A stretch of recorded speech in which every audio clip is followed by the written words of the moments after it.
Okay, number 26. Whenever we have the fractions in here for your exponents, we're going to have to kind of recreate the problem a little bit so that we can solve it without those involved.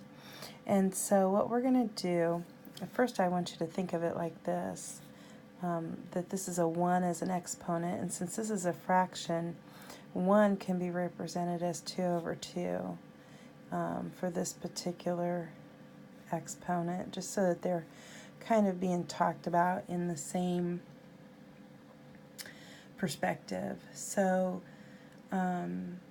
what we want to do is, I don't know if you remember back in the section where we were working on radicals, but if you had a fraction as an exponent like x with 1 over 2, that this was your exponent and this was your index for a radical. So you could say it was the second root of x to the first power kind of thing.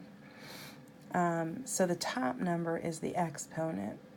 So what we're going to do here is we're going to replace this with m, and we're going to use the exponent that's on the top. We're going to just pretend like it didn't have fractions in it.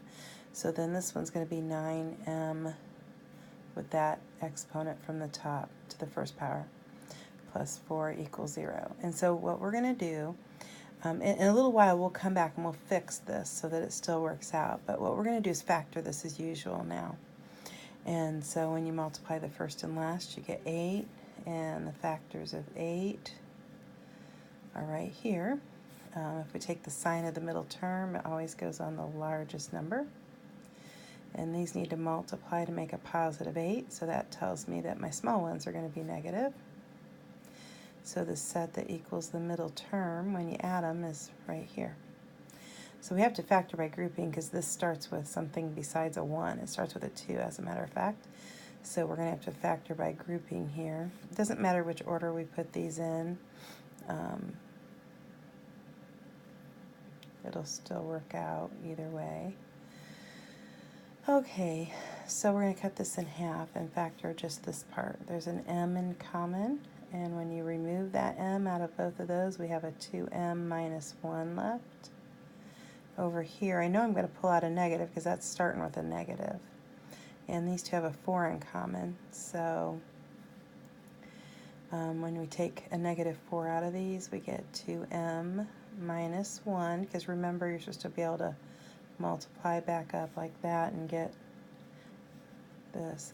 And also these parentheses always should match, so you have 2m minus 1 is one set, and the other set is m minus 4. And because we are solving, we need to then solve for m in both of these, so we'll make them equal to 0 and then get m alone.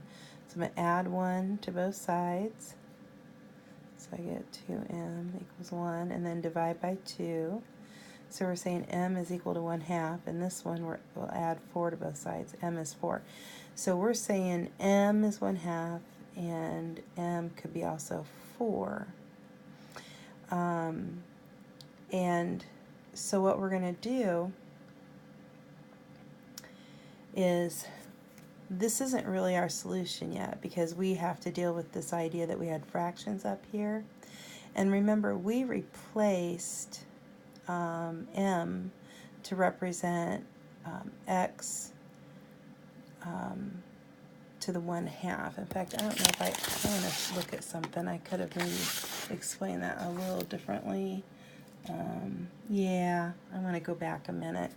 When we were looking at these, this one I think in particular is helpful to look at it as having the 1/2 like this one does.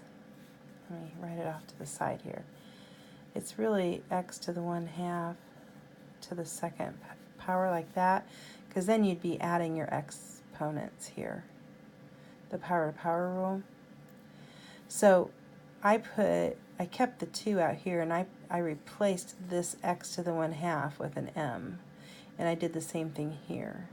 So what we're saying is m is equal to x to the 1/2. So if I take x to the 1/2 and say, well, that's equal to whatever m was, like that, and x to the 1/2, that's equal to whatever I said m was. So now, to solve for x, we're going to take this bottom exponent, and it now comes over on this side. So we're saying x is equal to 1/2 squared, which means x is equal to 1/2 times 1/2, which is 1/4. And on this side, it's the same thing. We're going to say x is equal to 4 squared, or x is equal to 16. So that's how we finally get our answer. Now the thing is, you're supposed to check your answers to see if they actually work up here in the problem, and they do. So we would we say these are our answers.